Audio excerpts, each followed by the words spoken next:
Alright, today we are taking a look at this Vorwerk VK120.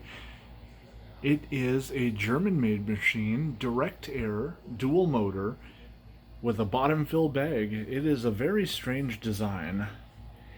And we actually have two power heads for it. The ET31 is what came with it, and this is a stretch belt model. And we have a kind of a flat air path down here, which I'm trying to... That helps a little bit. You can see the motor pulley down there, and then the air path. And it does have a height adjustment on it, which actually spins the end caps. So we pull this little lever up here,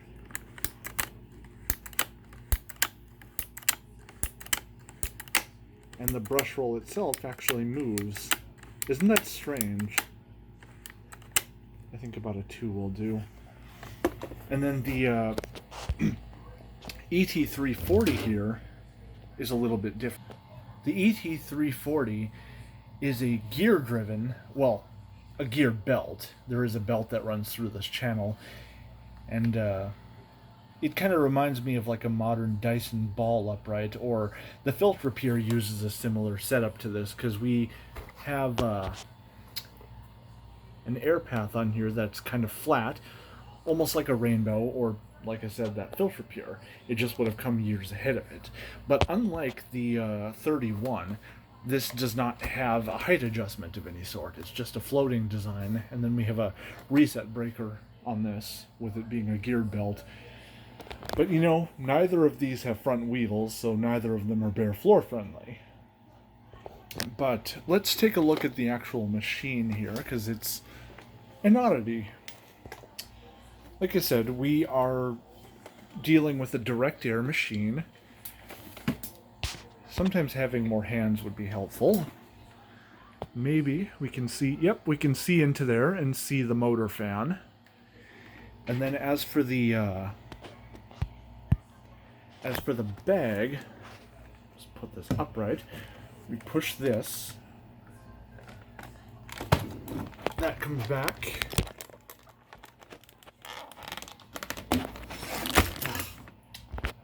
Hard to do. But this comes out of here, and there's our bag. So it's bottom fill. And then this has a plastic ridges on it, but it just snaps into place. And kind of like a Cibo Felix in a way, really, this design.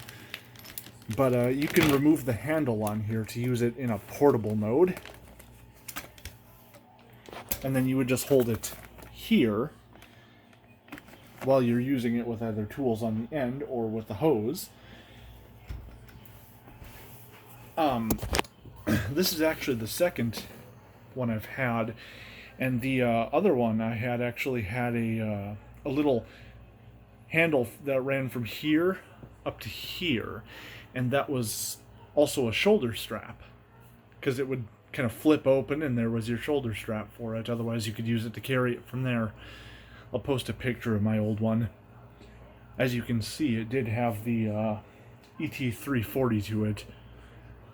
But getting back to this, I ordered a generic hose for it all the way from Italy, and it came with these adapters that were meant to fit like the old style VK117, I think it was, which this appears to be a 35mm adapter, and the hose, it's just not electric. There was an electric version of the hose available. I mean, I'm not going to look into getting one, because they had an electric-powered tool called the Polster Boy, which, rather than having a rotating brush, they had a little brush that vibrated from side to side. I'll post a picture of one of those. But, yeah, it's a very kind of strange machine. And I'm getting some well, I'm getting some generic tools for it. All of the genuine tools I've found are just way too expensive. Even if the item price is decent, it seems like the shipping price on them is like $50 or something from other countries, and it's like, no. Because I've paid like 20 something for shipping from Italy for this hose. And it's like, so why does a small tool like that cost $50 to ship? But anyways, it's like a generic set will be just fine for me. Really, the usability is the more important part. But anyways, let's reassemble this and get our electrical measurements taken. So we're going to start with no nozzle connected to this. So we're just going to run the main motor.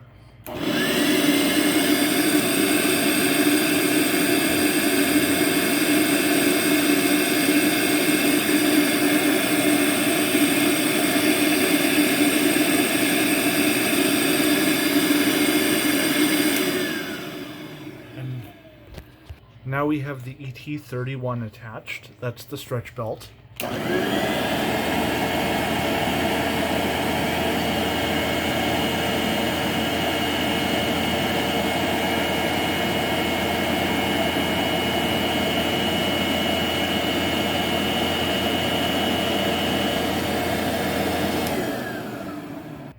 And now with the ET340, the geared belt nozzle.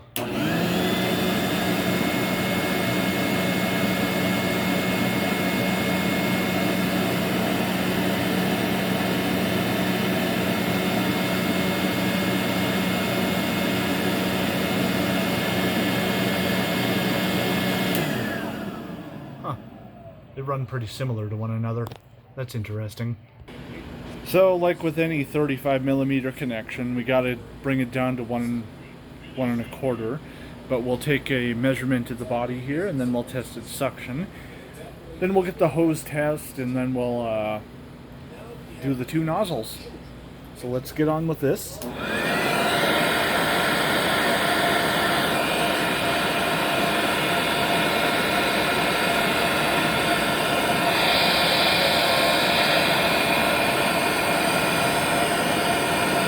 That was strange.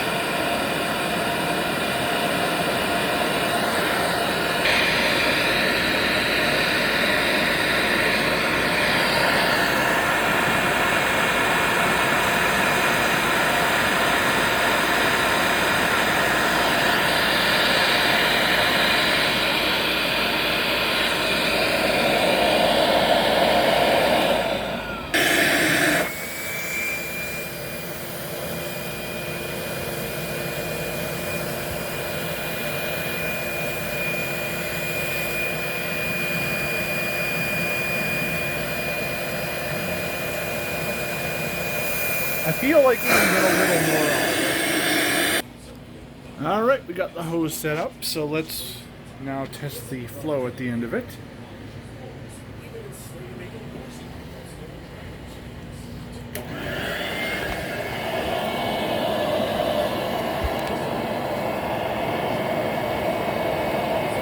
And I can tell we have leakage around this adapter.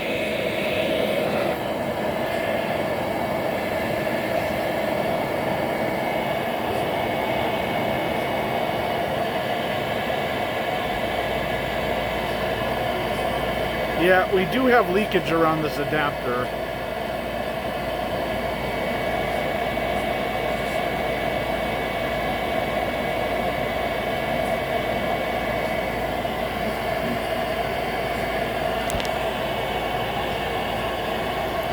Where did I put that?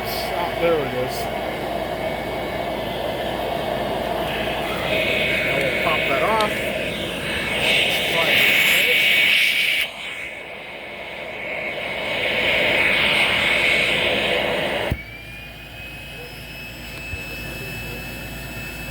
Yep, so it's safe to say we had a little less at the body due to the leakage from this, because this is about what I got before. Alright, and we're going to start off measurements with the ET31 stretch belt.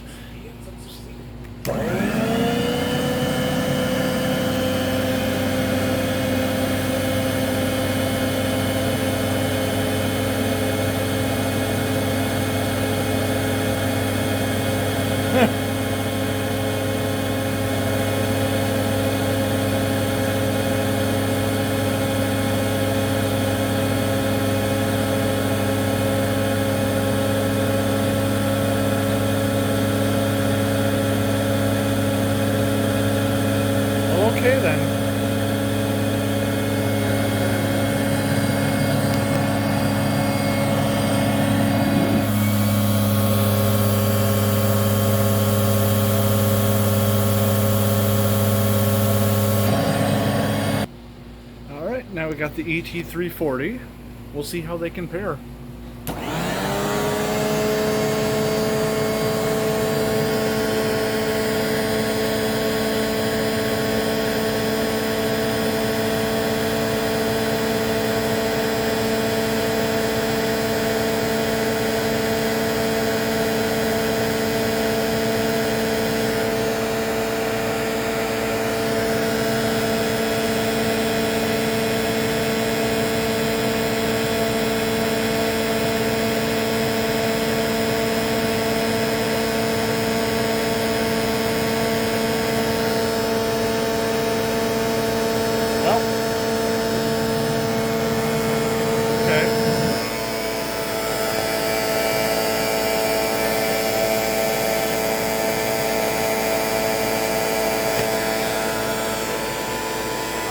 We have a little bit of leakage right around here.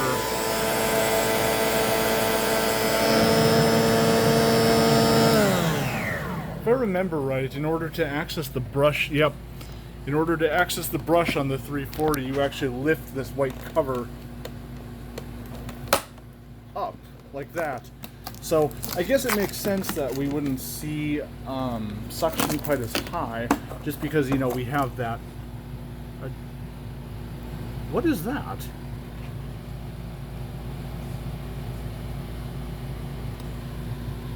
Huh. Kind of looks like some sort of height adjustment. Well, either way, that is how you access the brush roll. It's been quite a few years since I've had one of these, so just opening this up again, I'm kind of like, huh. And I just got the 340 today, so I haven't really had too much of a chance to really look at it too closely. I just plugged it in and made sure. I didn't think it was necessary to do the cleaning test with both nozzles, so I figured I'll just do it with one. They performed pretty similarly, both in wattage and airflow. I mean, the brush roll design's different, yeah, but how much can it really differ?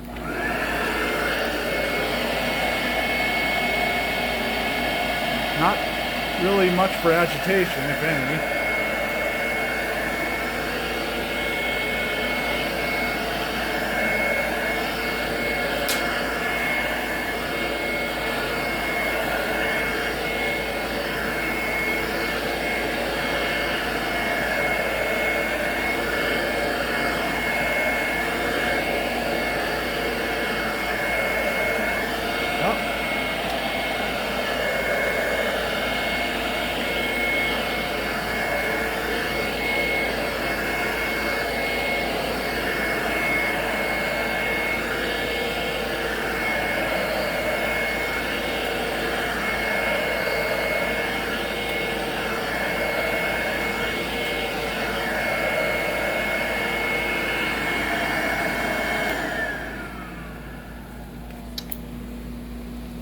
So yeah, there we have this now vintage Vorwerk.